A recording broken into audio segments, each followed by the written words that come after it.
Vườn không khóc trong ngày bà đi vắng, nó chỉ xanh như nó vốn dĩ từng. Bưởi vẫn chín ửng hồng trong hôm nắng, gió thổi đồng thơm, mùi mạ chưa ngưng. Trong trái bếp khói vẫn thơm mùi khói. Những chiều hôm than lửa vẫn cháy hồng. Đám tổ chén vẫn nằm im nơi đó, đợi người về xới một chén cơm nông. Bà đi vắng, nhà mình trông vẫn thế. Con tưới cây, con quét tước cửa nhà, con nhóm bếp, bật đài nghe chuyện kể. Việc đã xong, con bắc ghế đợi bà. Trời nóng quá. Như thuở bé, con đợi bà trước cửa. Đợi quả ngon, bà hái ở ngoài đồng. Đợi viên kẹo, con tỏi he bà hứa.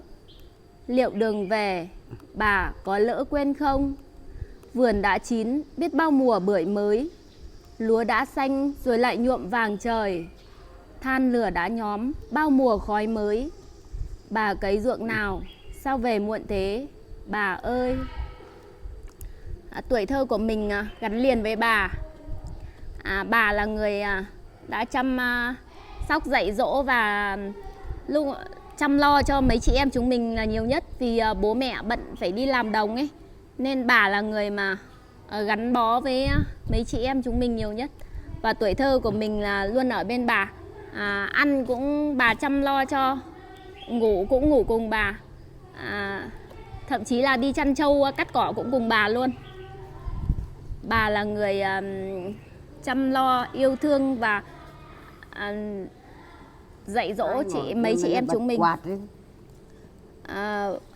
Bà không nghiêm khắc giống như bố mẹ. Bố mẹ có thể mắng, nhưng mà bà lúc nào cũng bảo bọc các cháu, chăm lo cho các cháu. Kỷ niệm tuổi thơ của mình với bà là rất là nhiều. Nếu các bạn là những người mà các bạn có bà thì chắc cũng sẽ giống như mình thôi. Vì ở quê thì thường thường là các cháu là bao giờ cũng gần gũi với ông bà nhiều hơn. Đi đâu, mình nhớ là mỗi một lần đi đâu chơi về là bà hay mua quà cho mấy chị em chúng mình, hoặc là bà có thể mang quà về. Thậm chí là đi ăn cỗ, các bạn biết không, ở quê nếu mà đi ăn cỗ nhá, cho đến tận bây giờ bố mẹ mình cũng vậy, đi ăn cỗ là vẫn hay có thói quen là mang quà về cho các cháu. Bởi vì đối với ông bà bố mẹ thì các cháu lúc nào cũng luôn là đong đầy tình yêu thương ấy các bạn. Mình rất yêu quý bà. Bà là người tảo tần lam lũ. Mình là người rất là đôn hậu các bạn ạ. Chăm chỉ chịu khó. Bà già rồi nên là da nhăn nheo hết cả rồi các bạn ạ. Thời gian làm cho mái tóc của bà cũng bạc đi rất là nhiều. Mình rất là thương bà. Đầu óc tóc tai trái tật tận nôi chụp. Nên là mình cố gắng mỗi lần về quê mình sẽ quay nhiều video hơn một chút về bà để lưu giữ làm kỷ niệm với các bạn.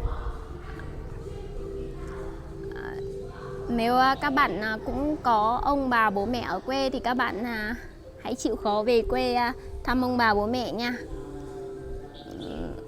Mình cũng không có nhiều thời gian ấy, nhưng mà lúc nào rảnh ấy thì mình cũng muốn về thăm bà. Kỷ niệm về bà đối với mình lúc nào cũng nhiều chan chứa các bạn ạ.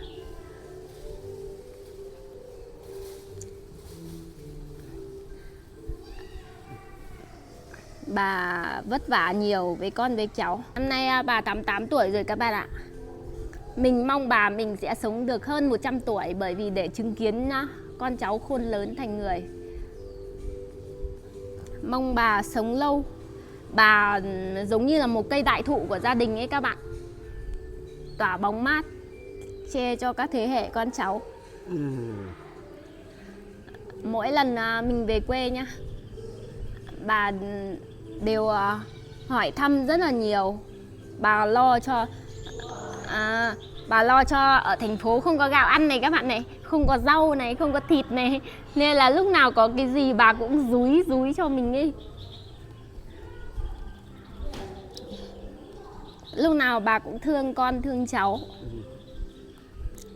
Bà mình già thế này nhưng nếu mà bây giờ mà đi chợ các bạn biết không, kiểu gì về cũng sẽ mua quà cho các con các cháu.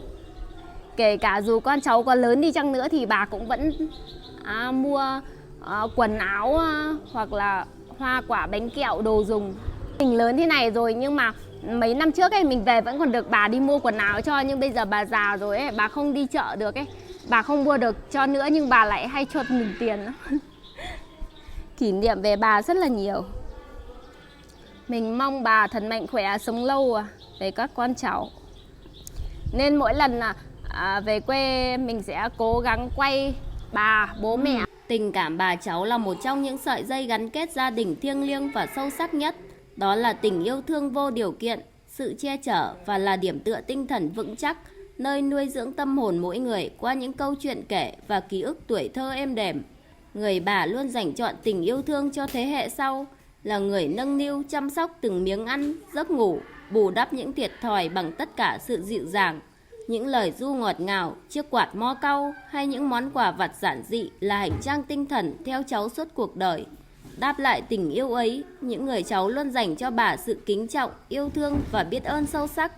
Tình cảm bà cháu giúp nối liền khoảng cách giữa các thế hệ, giữ gìn và phát huy giá trị truyền thống tốt đẹp trong văn hóa gia đình Việt Nam. Hình ảnh người bà Tảo Tần giàu nghị lực và đức hy sinh là tấm gương sáng, là động lực để cháu vững bước trên đường đời. Dù cuộc sống có nhiều bộn bề, vòng tay và tình yêu của bà luôn là chốn về bình yên nhất.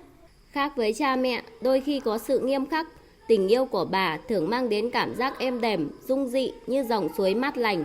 Trong văn học Việt Nam, tình cảm này từng đi vào những áng thơ đầy xúc động như Bếp lửa của Bằng Việt hay Tiếng gà trưa của Xuân Quỳnh. Từ những ký ức tuổi thơ được bà dỗ dành, đút từng thìa cơm cho đến những đêm thức trắng, chăm cháu khi ốm đau, tình bà cháu mang sức mạnh chữa lành, là chốn bình yên để mỗi người luôn muốn hướng về sau những bộn bề của cuộc sống. Không chỉ yêu thương, ông bà còn là cây cổ thụ của gia đình, là cầu nối giữa các thế hệ. Ông bà đóng vai trò quan trọng trong việc truyền dạy cho con cháu về lòng hiếu thảo, sự khoan dung, kính trên nhường dưới và những giá trị truyền thống tốt đẹp. Trong những gia đình neo đơn hoặc có hoàn cảnh đặc biệt, người bà còn đóng vai trò như người mẹ thứ hai, gồng gánh nuôi dạy cháu khôn lớn bằng tất cả sự tảo tần. À ơi cháu ngủ cho ngoan, tiếng bà ru cháu chứa chan tình người. Bà thương yêu cháu nhất đời, sẵn sàng vì cháu thiệt thòi bản thân. Bà không ngủ được bao lần, chỉ vì thương cháu có cần chi đâu. Tiếng hát ru ngọt ngào êm ái của bà đã cho cháu bao giấc ngủ no tròn trong những buổi trưa hè. Lời ru chan chứa tình thương từ miền ký ức ấy, có người cháu nào lại quên đi được. Tắm cái mà mệt, tắm cái mà nóng quá. Cụ có áo đẹp quá. Hả? Cụ có áo đẹp. Đi đâu? Áo cụ đẹp. Hả? Cụ mình bị điếc rồi các bạn ạ. Mình khen cụ mình Mày áo đi đẹp. đâu về đấy? Nhưng mà Hả? cụ không nghe tiếng. Hả? Con đi chơi về. Chơi nhà ai? Con đi chơi ở ngoài cổng. Hả? Con đi chơi ở ngoài cổng. Bà Đồng. Vâng. Bà Đồng vào. Thì ra đây ngồi chơi đi cụ đi.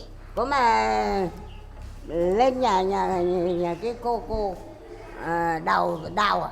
Không. Cái nhà nào? Hả? Đây là ảnh tao à? Vâng.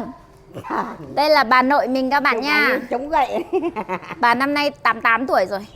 Bà già nên bà bị lẫn lắm. Bà không Hả? Bà không nghe tiếng gì đâu. Nhưng mà lúc nào mà hỏi về con cháu thì bà vẫn nhớ về con cháu lắm. Bà nhớ từng người một nha. Bà có thể lẫn mọi thứ nhưng mà bà không bao giờ quên con cháu cả. Này. Bà có thể lẫn mọi thứ nhưng mà bà rất là nhớ con cháu. Bà hỏi từng đứa một nha. Lúc nào bà cũng hỏi. Lúc nào bà cũng hỏi. Vâng. Ngồi xuống á? Vâng.